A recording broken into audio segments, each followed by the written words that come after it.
Hola a todos los oyentes, soy Cecilia Gigena del Hospital de Niños de Cincinnati. Recordad que acá en Cincinnati Stay Current creemos que compartir el conocimiento resulta en niños más sanos alrededor del mundo. Si todavía no te bajaste la app de Stay Current, te recomiendo que lo hagas. Está en el Apple App Store y Google Play Store. Bájala y suscríbete al canal de Stay Current Español. Vas a encontrar videos, podcasts, infografías. Estoy segura de que te va a encantar. Pero hasta entonces, este es otro capítulo del podcast de Stay Current. Que lo disfrutes. Hace un tiempo Todd nos contó que en una conferencia en Chicago lo habían invitado a dar una charla sobre empiema pulmonar. Él se para enfrente a la audiencia y dice, bueno, vamos a hablar sobre los pasos de la Vats.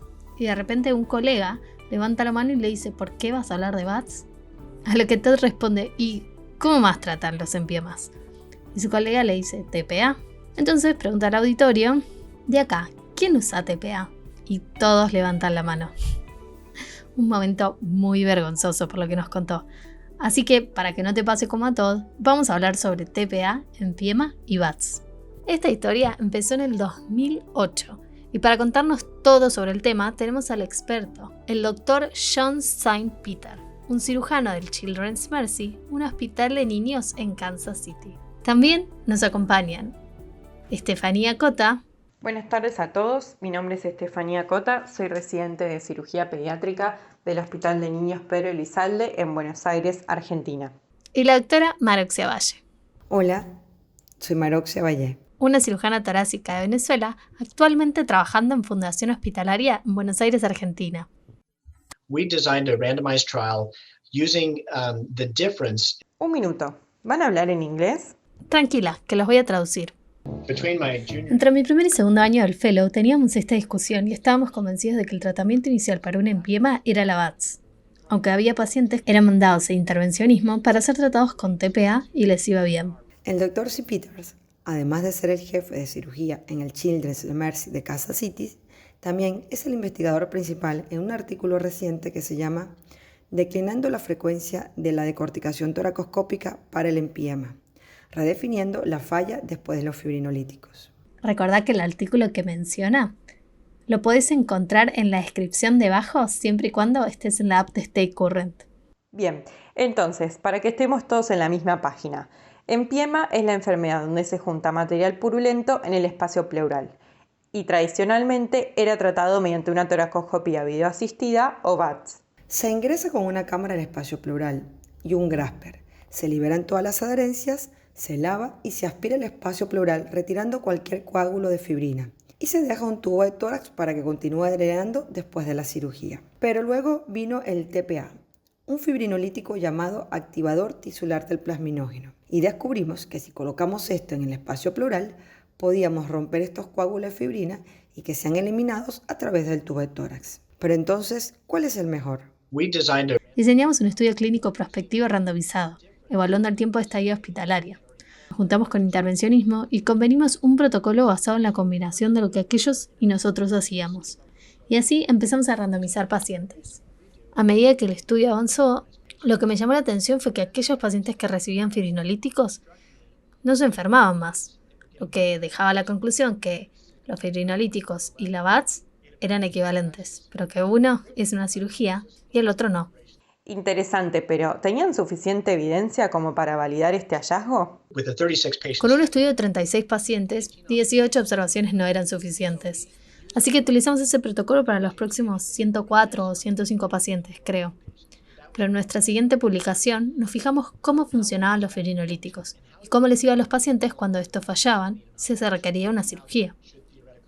Porque, en teoría, si esto pasa, debería ser más dificultoso y sanguinolento. Y lo que encontramos es que los resultados eran exactamente los mismos en cuanto a estadía hospitalaria y el porcentaje de falla, que seguía siendo 1 cada 6 pacientes. Con la excepción de que cuando ibas a cirugía luego el tratamiento con fibrinolíticos, no te iba peor. De hecho, te iba mejor.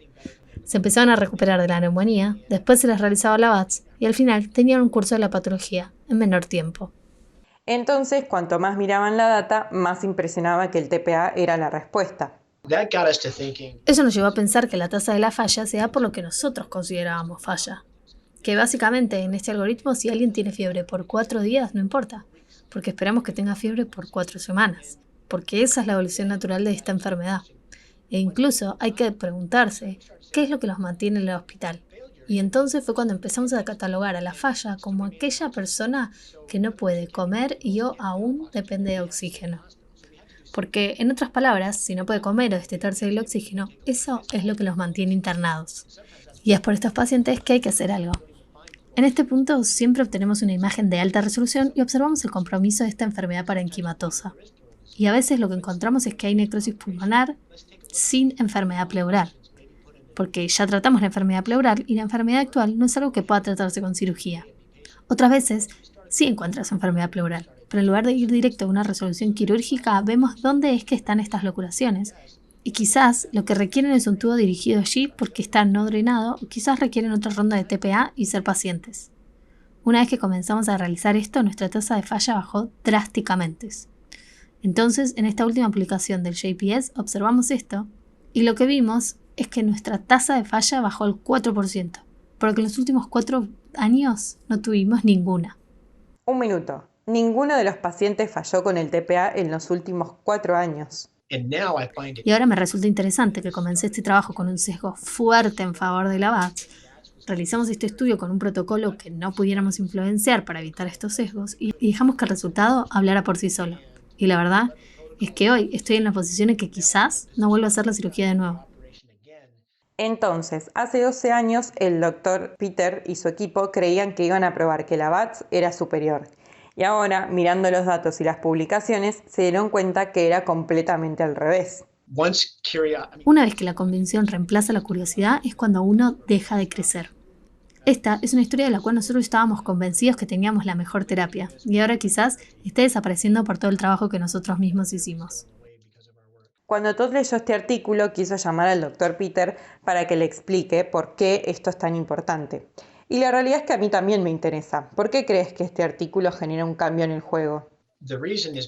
La razón es que el protocolo con el que todos estábamos actuando era que si no tenías mejoría clínica había que repetir la ecografía pleural y si había enfermedad pleural persistente había que hacer una Vats. Mientras que ahora hemos virado a que si hay enfermedad pleural persistente hay que prestar atención a si no hay alguna porción no drenada y repetir TPA. Y si la enfermedad está limitada, entonces solo hay que ser pacientes. Entonces, a ver si entendí bien. Antes de este artículo las opciones eran fibrinolíticos o Vats, porque tenían los mismos resultados o al menos la misma estadía hospitalaria. Pero lo que ahora estás diciendo es que hay que seguir persistiendo. Después de este artículo, lo que debería cambiar es que hay que seguir insistiendo con el TPA. Si no está mejorando con el TPA, hay que hacerles una nueva imagen y volverles a pasar TPA. Porque al final, no importa en qué punto, si vas por el brazo de la Vats, las cosas no van a ir mejor. Así es. A medida que sigues el algoritmo, vas a tener que tener una gran cantidad de enfermedad pleural residual donde el TPA no puede actuar. Y no hemos visto este tipo de pacientes en 4 años. Y somos un hospital de alto volumen. No digo que no pueda existir, pero es muy raro. Siempre hay excepciones en estas patologías, pero para el paciente típico que se presenta con un empiema, si cambias de camino y vas a la Vats, vas a tener un camino más costoso, pero no por eso más corto o fácil. Así que paciencia es una virtud que se vuelve más importante en referencia a este artículo y el TPA. Algo con lo que creo que Todd no es muy bueno. Quiero asegurarme de que estoy entendiendo bien. Tiene un paciente con empiema, debe colocarse un tubo. ¿Quién lo hace? ¿Cirugía o intervencionismo? Intervencionismo lo hace. ¿Y el TPA lo colocan ellos, las enfermeras del piso o de la UTI? Bueno, eso ha evolucionado. Al principio era solo nuestro servicio quien lo hacía, pero ahora creo que intervencionismo tiene la suficiente ayuda y conocimiento como para poder colocarlo con sus enfermeras. Bien, entonces ¿existir el TPA? ¿A qué dosis y cada cuánto? Estas son preguntas rápidas. Entonces, ¿a qué dosis? 4 miligramos en 40 mililitros de solución fisiológica sin importar el tamaño del paciente. ¿Y cada cuánto? Lo hacemos una vez al día. ¿Una vez al día por 3 días? Sí, incluyendo el momento que se le coloca el drenaje, así que usualmente se hace en un periodo de 48 horas. Espera, ¿a qué te refieres con eso? ¿Incluyendo el momento de la colocación del tubo? Entonces colocas el drenaje, le infundas el TPA y luego lo succionas. No. es con un periodo de pausa de 1 hora. Entonces, intervencionismo coloca una aguja, aspira todo el contenido purulento que puede, pasa un alambre guía, coloca el drenaje. Una vez colocado el drenaje, cuando se sacó la mayor cantidad de contenido posible, ahí se instila el TPA. Una vez hecho esto, se clampea el tubo por 1 hora y luego se libera.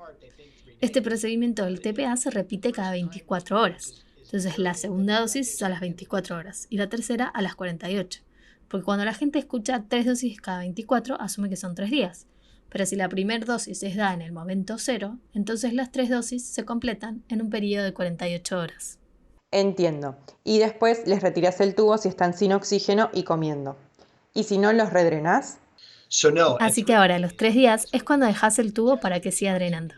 Dejas de pasar TPA y continúas observando al paciente por los próximos días.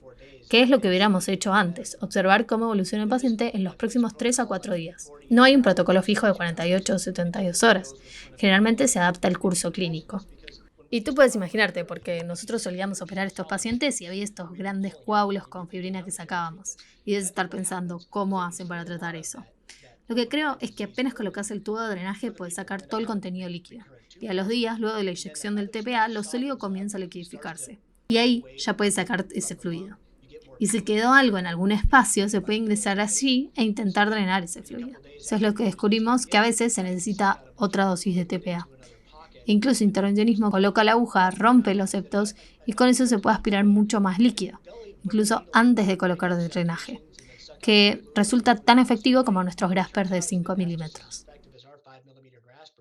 Entonces ahora, ¿alguna vez considerarías realizar una Vats? ¿En qué momento lo considerarías? Iría a Vats si alguien presenta una gran carga de enfermedad pleural y no está resolviendo con el TPA, pero ese paciente no lo vi en 4 años. Y ahí lo tienen, nuestro podcast de Vats, TPA y Empiema. Así es, muchas gracias a las doctoras por acompañarme y a ustedes por escuchar. Más datos fueron recolectados y analizados a algo diferente y así es como el tratamiento del empiema se volvió menos mórbido. Así que la próxima vez que estés en una conferencia y alguien como todo empiece a llevarte sobre los pasos de la Vats, no tengas miedo de levantar la mano como Dan Osley y cuestionarlo, porque puedes tener mucha razón. Si te gustó y querés escuchar más de estos podcasts, bájate la app de Stay Current. La encontrás en el Apple App Store y Google Play Store. Y no te olvides de suscribirte al canal de Stay Current Español. Si querés saber algo más o hacer alguna pregunta, siempre puedes empezar una nueva discusión en el foro o comentar debajo de este mismo podcast. Pero hasta entonces, soy Cecilia Gigena del Hospital de Niños de Cincinnati. Y recuerden, compartir el conocimiento hace niños más sanos.